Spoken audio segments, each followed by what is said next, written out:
Hello दोस्तों, मैं हूं राम मकवाना और आप सभी का स्वागत करता हूं आरंभ एजुकेशन पे। ठीक है। आज चर्चा का विषय है पर्सनल डेटा प्रोटेक्शन बिल। ठीक है। तो क्या क्या उसके क्या बिल है, क्यों न्यूज़ में है, क्या की पॉइंट्स उसके, क्या इम्पोर्टेंट क्या है उसके, कैसे वॉयलेंस होता है, क्या इम्पेक्ट करता है अपनी पर्सनल लाइफ पे। ठीक है। और इंडिया में क्या उसके प्रोविजंस है, इंडिया क्या कर रहा है उसके लिए, और वे फॉरवर्ड क्या हो सकता है, उसके बारे में आज हम चर्चा करने वाले हैं। ठीक है। तो आगे चलते हैं। Personal data protection bill news में क्यों है? तो recently joint parliament committee has finalise and adopted the draft report on the personal data protection bill 2019 by a majority. Bill will be soon present in parliament. ठीक है। जो bill है वो joint parliament committee को finalise करा है, personal data protection bill को। ठीक है। और बिल है ना वो पार्लियामेंट में प्रेजेंट होने वाला है अभी आने वाले समय में। ठीक है। ये जो बिल है, जो personal data protection bill parliament में 2019 में लाया गया था, was refer to the joint parliament committee for examination at the time.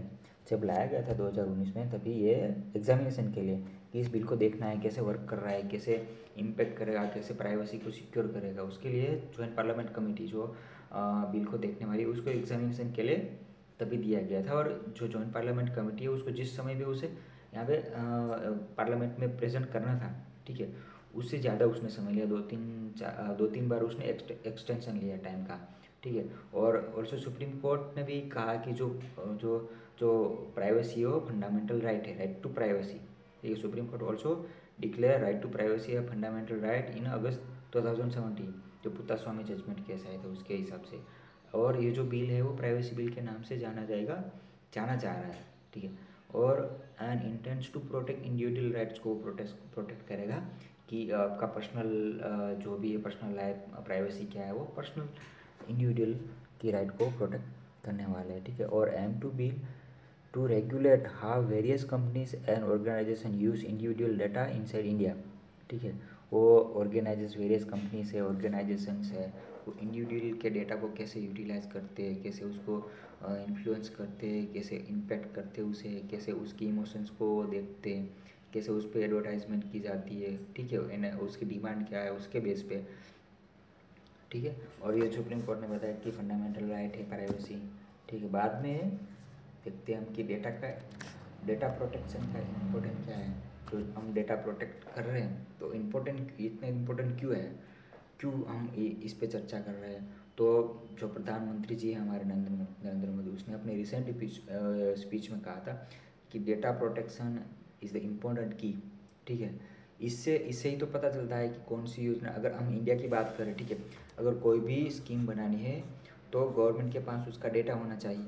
अगर डेटा है तो उसके बेस पे वो स्कीम किसको इम्पेक्ट करनी है, किसको इम्पेक्ट नहीं करनी, कहाँ पे अप्लाई करनी है, कहाँ पे नहीं अप्लाई करनी है, कौन सा रूरल एरिया है, कौन सा अर्बन एरिया है, कौन रिच है, कौन पुअर है, किसको हमें बीपीएल कार्ड देना है, किसको नहीं देना है। ठीक है। उसी की डेटा के बेस पे तो होता है। हमने अभी कोरोना में का जो कोरोना पेंडेमिक था उसमें भी हमने देखा कि किस किस को मतलब कैसे कैसे उसको जो फैसिलिटीज़ है उसे प्रोवाइड करनी है, वैक्सीनेटेड कैसे करना है। ठीक है। तो ये डेटा के बेस पे ही हो रहा है सब। तो ये सब डेटा, सबसे ज़्यादा इम्पोर्टेंट डेटा ही है। तो अभी अभी हम देखते हैं कि सोशल मीडिया का ट्रेंड चल रहा है, सभी सोशल मीडिया यूज़ कर रहे हैं। अबाउट इस 60 crore peoples are using smartphones and the data protection is important और नॉट सिक्योर। वो सिक्योर नहीं है। जो वहाँ पे सोशल मीडिया पे आप अपनी डिटेल्स डालते हो, जैसे कि अगर आप कोई भी एप्लीकेशन को इंस्टॉल करते हो तो पहले वो आपकी जो भी एप्लीकेशन इंस्टॉल करिए वो सभी परमिशन मांगेगी, आपकी लोकेशन की परमिशन मांगेगी, आप कैमरे की वो परमिशन के लिए कहा जाएगा आपको। और आपका जो पर्सनल मतलब जो गैलरी की परमिशन, जो इंटरनल स्टोरेज होता है उसकी परमिशन, सभी परमिशंस वो जो हाईली सिक्योर परमिशन कही जा सकती है। आप अगर आपकी गैलरी में से जो भी अगर आपने परमिशन उसको दे रखी है तो कभी भी आपकी गैलरी ओपन कर सकती हो एप्लीकेशन के ज़रिए। ठीक है। तो ये डेटा सिक्योर नहीं है कहा जा सकता है। एक एग्जाम्पल के तरीके हम देख सकते हैं कि कैसे कैसे डेटा प्रोटेक्शन को मतलब कैसे कैसे वॉयलेंस हो रहा है आपके डेटा को, मतलब आपको पता भी नहीं चल रहा है। हमें भी सभी आ जाते हैं उसमें कि किसी को मतलब उसको पता भी नहीं चल रहा है कि डेटा कैसे वॉयलेंस हो रहा है और हो रहा है एक्चुअल में। Last year Facebook use data to influence Cambridge university election.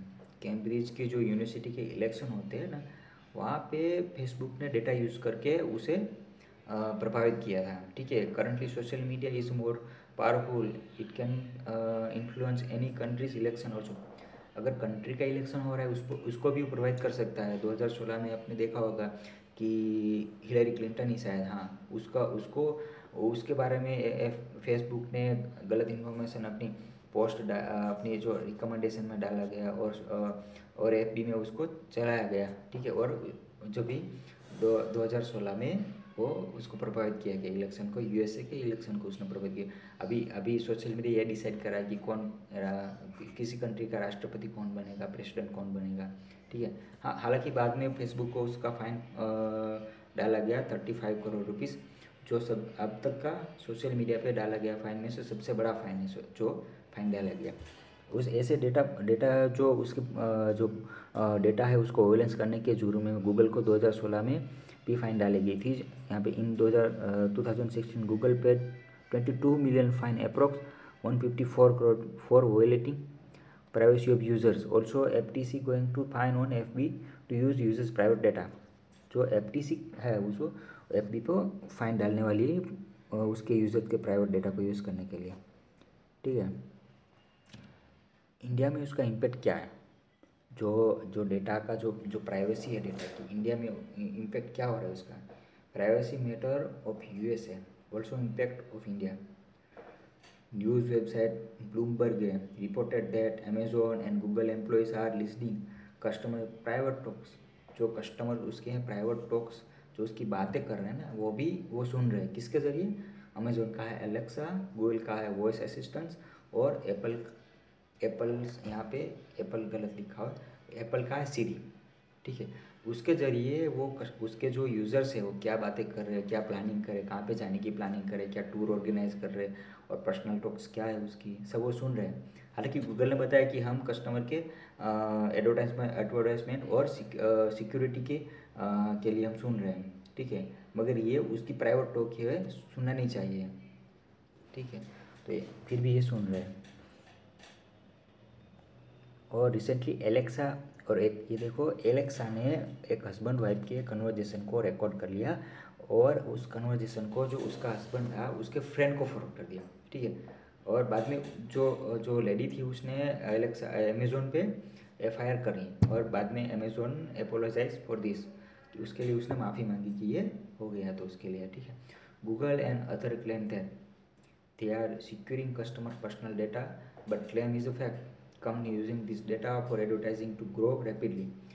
They are analyze data as a demand, hobby, culture, emotions, and क्या उसको चाहिए, क्या नहीं चाहिए उसको, क्या वो प्लानिंग कर रहा है, कहाँ पे जाने के लिए प्लानिंग कर रहा है, वो सभी एनालाइज करता है गूगल या फिर कोई और भी आप देखो तो।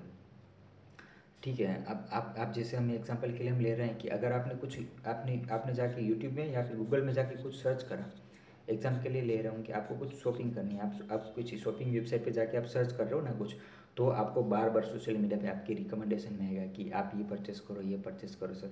ये क्या है सर? ये यही है सर कि आपकी जो भी प्राइवेसी है ना सर, आपने जो भी सर्च करा ना सर, वो उसको स्टोर कर लेता है।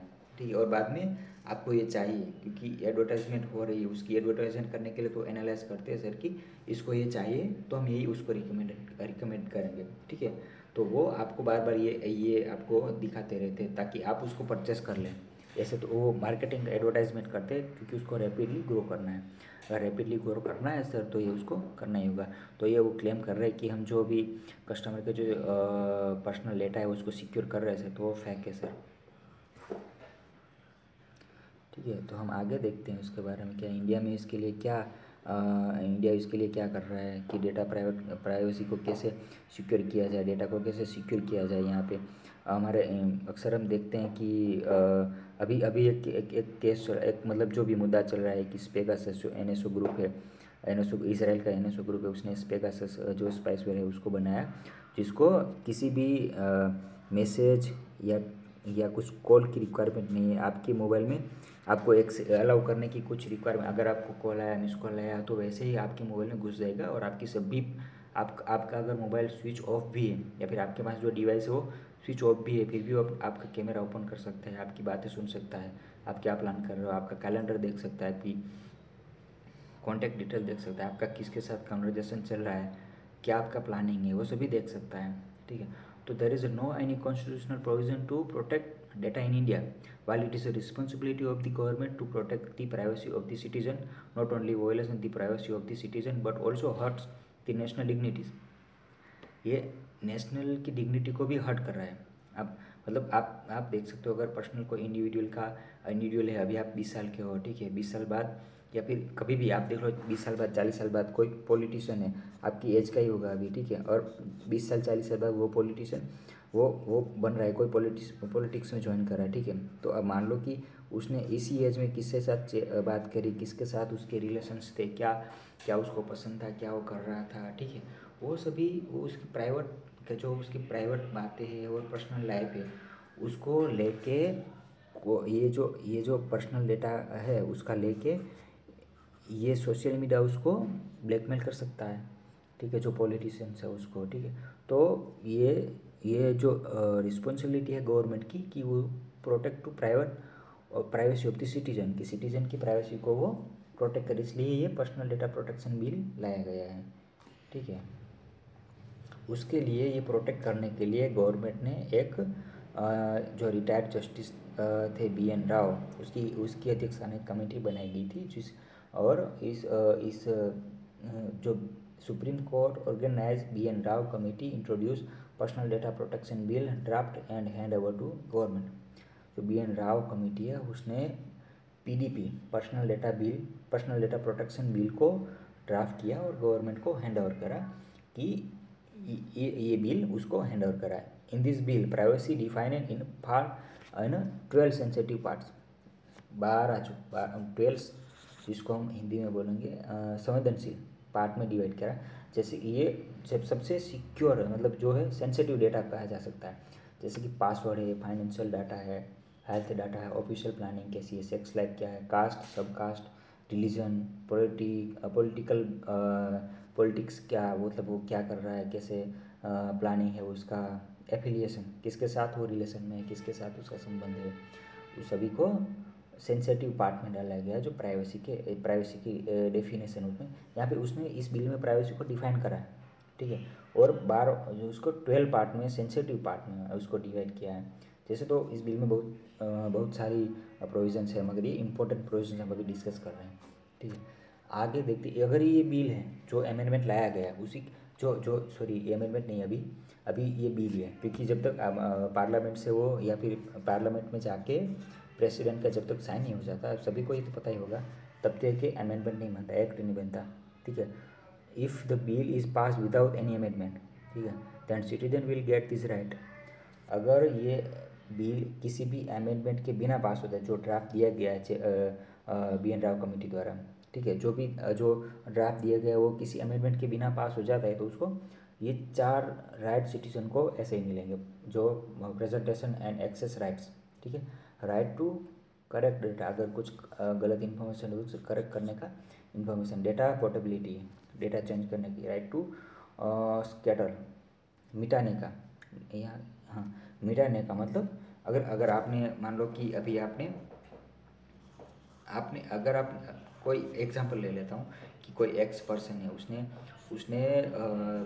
कुछ क्राइम किया, ठीक है, क्राइम किया, उसको मान लो कि हमने 2020 में उसने कुछ क्राइम किया, ठीक है, उसके लिए उसको जेल मिली, उसको सज़ा मिल गई, ठीक है, सज़ा मिलने के बाद उसे 2030 में वो रिलीज़ हो गया, ठीक है, और 2030 में जाके 2031 में भी सब लोग उसके जो यूट्यूब में उसका वीडियो बनाया गया था वो देख रहे हैं, ठीक है। तो उसको मतलब उसके लिए रिस्पेक्ट किसी को, मतलब जो उसकी डिग्निटी है, उसकी जो रिस्पेक्ट है, उसकी सेल्फ रिस्पेक्ट है, उसको डैमेज करेगा, ठीक है, तो वो जाके वो उसको मिटा सकता है। वो अभी हमने एक केस देखा था कि एक जो रियलिटी शो है उसके एक कंटेस्टेंट था, उसने एक अपने पास्ट में एक शायद सड़क पे कुछ हंगामा हुआ था उसके साथ, उसके वीडियो यूट्यूब में मिल रहे थे, तो उसने जाके वहाँ पे उसको राइट टू फॉरगॉटन के बेस पे उसने हाई कोर्ट में जाके उसने डाला था वो केस, और उसको मिटाने के लिए उसने डिमांड करी थी। ठीक है, तो ये वही है कि राइट टू फॉरगॉटन देख सकते हैं आप कि उसको जो भी पास्ट में जो भी हुआ उसके लिए जिसको उसको पनिशमेंट मिल गई है तो उसको वहाँ से हटाया जाए। ठीक है, उसके लिए राइट टू फॉरगॉटन। ठीक है, according to the committee, if the citizens data is a violation then the government will have to inform him. अगर ये बिल आ गया, ठीक है, तो अगर किसी सिटीजन का प्राइवेसी जो पर्सनल डेटा है उसका वायलेशन होता है तो गवर्नमेंट को उसको इन्फॉर्म करना होगा। ठीक है, और जो विक्टिम है, जो विक्टिम पर्सन है, वो कंपनसेशन का डिमांड भी कर सकता है कि डेटा वायलेशन हुआ है, इसके लिए वो कंपनसेशन का डिमांड भी कर सकता है, और गवर्नमेंट को या फिर जिसने वायलेशन किया उसको देना पड़ेगा। ठीक है, और वे फॉरवर्ड क्या हो सकती है, people need to be aware. हमें अवेयर होना चाहिए कि हम जो भी कोई भी एप्लीकेशन अपने मोबाइल या कहीं भी अपने डिवाइस में इंस्टॉल करते हैं या भी डालते हैं, ठीक है, तो उस एप्लीकेशन के बारे में पता होना चाहिए कि मतलब क्या है इसका यूज़, कैसे मतलब ये आपके डेटा को कैसे मोनेटाइज कर रहा है। आप देख सकते हो कि कभी कभार आप मैंने आपको पहले भी बताया कि आप जैसे कोई एप्लीकेशन आपने डाली तो वो पूरी परमिशन आपसे, जो भी हाईली सिक्योर परमिशन होती है, जो सिक्योर परमिशन होती है वो उसको चाहिए होती है। जैसे कि कैमरास, आपकी गैलरीज, आपकी फाइल्स, जो भी आपने डेटा स्टोर करके रखा है उसके लिए वो परमिशन डिमांड करते हैं। तो आपको देखना चाहिए कि वो एक्चुअल में वो परमिशन देने लायक है, अगर है तभी आप उसे दे सकते हैं, या फिर उसको आपकी अगर इतना यूज़फुल है तो आप दे सकते हो, या फिर इसके लिए आपको अवेयर होना चाहिए कि इसके प्रॉन्स और कॉज क्या हो सकते हैं। ठीक है, company must ask to user before collection data after the act. अगर ये एक्ट आ गया, ठीक है, तो कंपनी जो अगर कोई कंपनी है तो उसको उसके यूजर्स को पूछना पड़ेगा कि हम आपके डेटा को आपका डेटा सेव कर रहे हैं, आपका डेटा को कलेक्शन हम कर रहे हैं। ठीक है, और क्यों कर रहे हैं वो भी उसको बताना होगा। ठीक है, और उसने क्यों करा है, वो आपके डेटा को एनालाइज कर रहे हो, क्यों कर रहे हो वो भी आपको उसको बताना होगा। ठीक है, और एक एक गवर्नमेंट को उसके गवर्नमेंट या फिर कोई भी इसका कैंपेन चलाना चाहिए कि डेटा कितना इम्पोर्टेंट है, अगर डेटा के लिए बेस पे आपके साथ क्या हो सकता है, और गवर्नमेंट की जो भी स्कीम्स है वो डेटा के बेस पे चलती है, तो सब उसको एनालाइज करके उसको मतलब इंट्रोड्यूस करना होगा कि ये हो सकता है, ये प्रॉब्लम इश्यू हो सकता है, इसके ये सब इश्यू ही नहीं है, सब बेनिफिट्स भी है। जैसे कि स्कीम्स अगर पुअर पर्सन के पास हमें पहुंचानी है, गवर्नमेंट की जो भी स्कीम्स है वो पुअर पर्सन के पास जब तक लानी है ना, उसको डेटा के बेस पे ही लाया जा सकता है। अगर हम देखते हैं कि आवास योजना है अभी, और बीपीएल कार्ड है, ठीक है, और प्रधानमंत्री कृषि, वो जो कृषि के लिए वो तो आप देख सकते हो कि डेटा एनालाइज करके कितने बार हमारे कैसे कैसे उसको देना है। और अभी जो भी गवर्नमेंट की स्कीम्स चल रही है, स्टैंड अप और स्टार्टअप, सभी स्कीम को डेटा के बेस पे ही एनालाइज किया जाता है, बाद में उसे वहाँ तक पहुँचाया जाता है, मतलब इफेक्टिवली इम्प्लीमेंट किया जाता है। ठीक है, तो डेटा सबसे इम्पोर्टेंट पार्ट है और उसे सिक्योर रखना ज़रूरी है। ठीक है, तो आज के लिए इतना ही रखते हैं दोस्तों। और अगर आपको कुछ नहीं समझ में आ रहा है, कुछ डाउट है, या फिर आपको मतलब कुछ ऐसा लग रहा है सर, ठीक है, तो आप हमारे कमेंट बॉक्स में जाके कमेंट करके हमें सजेशन दे सकते हो, और क्या इम्प्रूवमेंट चाहिए और कैसे आपको कुछ अगर गलत लगता है तो आप हमें जाके सजेशन दे सकते हैं। ठीक है, तो फिर थैंक यू, और हमारे चैनल को लाइक करें और ज़्यादा से ज़्यादा इसको शेयर करें। Thank you.